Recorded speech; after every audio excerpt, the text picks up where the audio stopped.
इस वक्त में मैं मॉडल टाउन इलाके में हूं और राजधानी दिल्ली के मॉडल टाउन इलाके में फिर से एक दिल को झकझोर देने वाली जो एक घटना है वो सामने आई है।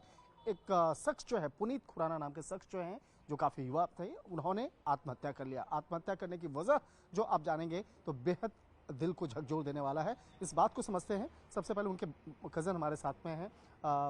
ध्रुव, किस तरह से पूरा मामला है, किस तरह से आत्महत्या करने का मामला हुआ, आखिर क्या ऐसी परेशानी थी जिसकी वजह से पुनीत खुराना को आत्महत्या करने का विवश होना पड़ा? To be honest what I feel is कि ये बहुत टाइम से ये चीज़ें चल रही थी। टॉर्चर करना भैया को, उनकी जो वाइफ थी मनिका पावा, वो उनको टॉर्चर करती थी। कनिका पावा और उनका जो फादर था, मेरे को उनका नाम नहीं पता, तो ये लोग उनको टॉर्चर करते थे क्योंकि बिजनेस भी साथ था, तो इनको हमेशा दबाया जाता था। ये लोग तीन साथ थे, मेजॉरिटी इनकी बन जाती थी। एक हमारा भाई पुनीत खुराना वो अकेला रहता था, उनको हमेशा दबना पड़ा। बट उन्होंने लड़ा, काफ़ी लड़ा, वो सहते रहे। अभी कुछ 1-1.5 साल से वो अकेले भी रह रहे थे यहाँ पे। उन्होंने हाउस भी बिकवा दिया था। रोहिणी में एक फ्लैट था, वो बिकवा दिया, उसका कोई कॉम्पनसेशन नहीं था। यहाँ पे वो रेंट पे रह रहे थे अपने घर बिकवा के। सिंस उनका जो वाइफ का जो फादर था, he was into property and all, तो यही सब उन्होंने पागल बनाया गया। स्टार्टिंग से धीरे धीरे सब ले गए। फिर लास्ट में भी डिमांडें रखी कि मेरे को इतना पैसा चाहिए तभी मैं डाइवोर्स करूँगी। जो लास्ट में एक फैक्ट्री बची थी, धंधे सारे ख़त्म करवा दिए, सब शोरूम बंद करवा दिए कैफ़ेज़ के। उसके बाद जो लास्ट में फैक्ट्री बची, उसमें से भी डिमांड आनी चालू हो गई कि मेरे को इतना परसेंट चाहिए, इतना परसेंट चाहिए।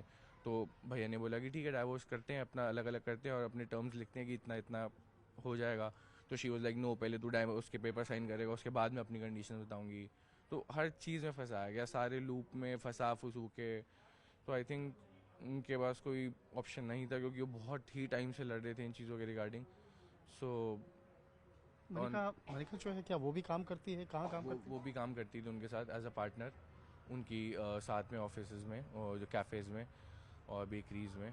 बट वही है कि मेजॉरिटी हमेशा उन्हीं की सुनी जाती थी। भैया को हमेशा दब के हाँ हाँ ओके ओके करना पड़ता था। और ये बहुत टाइम से चीज़ें चल रही थी। ये हमको भी एज अ फैमिली फील होती थी, बट हम जान के बोलते हैं थे कि ठीक है, एक प्राइवेट उन दोनों का मैटर है। भैया का नेचर ऐसा था, वो कभी किसी से बात नहीं करते थे। है? क्या उम्र रही? सॉरी, पुनीत की उम्र क्या रही होगी? 39। 39, कम है।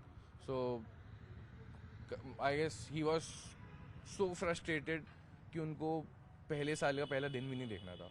उनका ये मेंटल हेल्थ जा चुका था कि मैं पहले साल का पहला दिन भी नहीं जीना चाहता हूँ।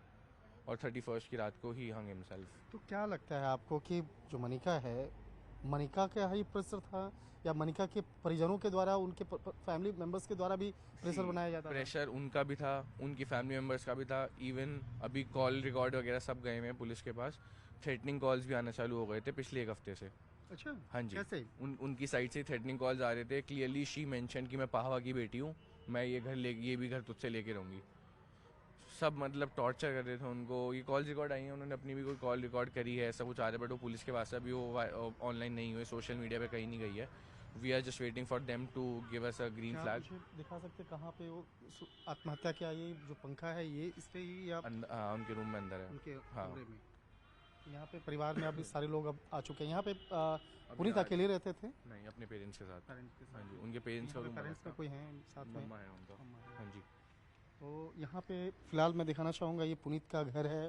पुनीत यहाँ अपने परिजनों के साथ रहते थे, लेकिन आज इस पूरे घर में दुख और मातम जैसी स्थिति छाई हुई है।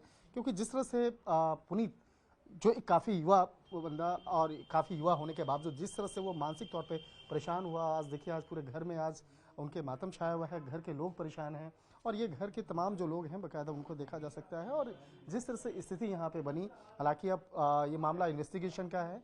इस मामले पर आगे इन्वेस्टिगेशन की प्रक्रिया जो है वो आगे बढ़ाई जा रही है और इन तमाम मामलों पर ये जांचा जाएगा, परखा जाएगा कि आखिर किस तरह से पुनीत को मानसिक तौर पर परेशान किया गया और इस कदर परेशान किया गया कि वो आत्महत्या करने के लिए मजबूर हुआ। हालांकि इन तमाम मसलों पर पुलिस की टीम ये मौके पे पहुंची है, फॉरेंसिक टीम जो है जांच करने के लिए यहाँ पे पहुंची और जांच करने के बाद इन तमाम मामलों पर पड़ताल किया गया और पड़ताल करने के बाद अब इस मामले पर तमाम जो फॉरेंसिक एविडेंस है वो इकट्ठा किया जा रहा है और निश्चित तौर पर इस मामले पर जो लड़की पक्ष है, जो मनिका और उसके परिजनों से भी इस मामले में विस्तार से पूछताछ की जाएगी।